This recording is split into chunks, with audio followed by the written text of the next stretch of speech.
Finally demon slayer infinity கேசல் படத்தை பார்த்தாச்சு.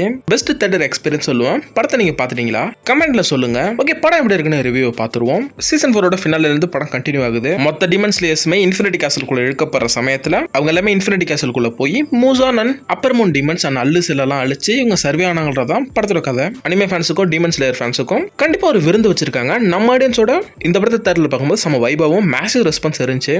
அப்படியே படத்தோட ப்ரோஸ் பக்கம் வந்தோம்னா இந்த படத்துக்கான அனிமேஷன் ஒர்க்ன்றது நம்ம ஸ்டன்னிங்கான ஒர்க் பண்ணியிருந்தாங்க யூஃபோல்டபிள் ஸ்டுடியோஸ். அது demon slayer versus upper rank டீமன்ஸோட அந்த ஃபைட்லாம் சூப்பராகவே ஆடியன்ஸ் கிட்ட அந்த அனிமேஷன் கன்வே இருந்தது. செகண்ட், படத்தோட சவுண்ட் ட்ராக் அண்ட் சவுண்ட் டிசைனிங்ன்றது ரொம்ப பவர்ஃபுல்லா இருந்துச்சு. ஆக்ஷன் அண்ட் எமோஷனை போத்தையுமே சூப்பரா என்ஹான்ஸ் பண்ணிருக்கு. அது படத்துல கேரக்டருக்கான எமோஷன் டெப்த்ன்றது சூப்பராகவே இருந்துச்சு. நம்ம அக்காஸோட பேக் ஸ்டோரி, அவனோட எமோஷன் சீக்வன்ஸ் அவன் எந்த அளவுக்கு உடஞ்சி டீமனா டிரான்ஸ்ஃபார்ம் ஆயிருக்கான்ற வரையும் சூப்பராகவே ஆடியன்ஸ் கடையில் கன்வே ஆச்சு. இதோட ப்ரோஸ்ன்றது முடியுது. அப்படியே கான்ஸ் பக்கம் வந்தோம்னா ஃபர்ஸ்ட் இந்த இன்ஃபினிட்டி கேசல் படம் ஒரு இன்கம்ப்ளீட்டான மூவியா தான் ஃபீல் ஆகுது. ஒரு கம்ப்ளீட்டான படம் பார்த்த ஃபீல் நம்மளுக்கு இல்ல. ஏன்னா படத்தை கிளிஃப் ஹேங்கர்ல தான் முடிச்சிருக்காங்க. அடுத்து இந்த மூவியோட ஸ்ட்ரக்சருமே ஒரு மூவி ஃபார்மட்ல இல்ல. பல எபிசோட்ஸ் எல்லாம் சேர்த்து ஸ்ட்ரெச் பண்ண ஃபீல்ல தான் இந்த படம் இருக்கு. அடுத்த படத்துல இன்டென்ஸா பேட்டில் போயிட்டு இருக்க சமயத்துல அதுக்கிட்ட நிறைய ஃபிளாஷ்பேக் பிளே ஆகுது. அது பேட்டிலோட ஃப்ளோன்றதுக்கு எடுக்குது. சேம் அக்காஸோட பேக் ஸ்டோரி நல்லாவே இருந்தாலும் அது டூ லாங்கா இருக்கு. ஒரு எபிசோட் அளவுக்கு இருக்கு. அது மூவியோட நரேட்டிவ்ன்றதை ஸ்லோ டவுன் பண்ணுது. அடுத்த படத்தோட செகண்ட் ஹாஃப்ல தான்ஜிரோ அண்ட் கியோ வர்சஸ் அக்காஸான்ற ஃபைட் என்னதான் சூப்பரா இருந்தாலும் அதுவே படத்தோட செகண்ட் ஹாஃப் அடைச்சிடுது. இதனால படத்துல நிறைய கேரக்டர்ஸ்க்கான ஸ்கிரீன் டைம்ன்றது இல்லாம போயிட்டு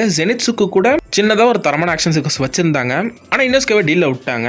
படத்துல ஒரு சில பிரச்சனைகள் இருந்தாலும் கண்டிப்பா ஒரு பெஸ்ட் தியேட்டர் எக்ஸ்பீரியன்ஸ் உள்ள படம். அது இல்லாம ஒரு விஷயத்தை சொல்லிக்கிறேன், நியூ கமர்ஸ்க்கான படம் இது இல்ல.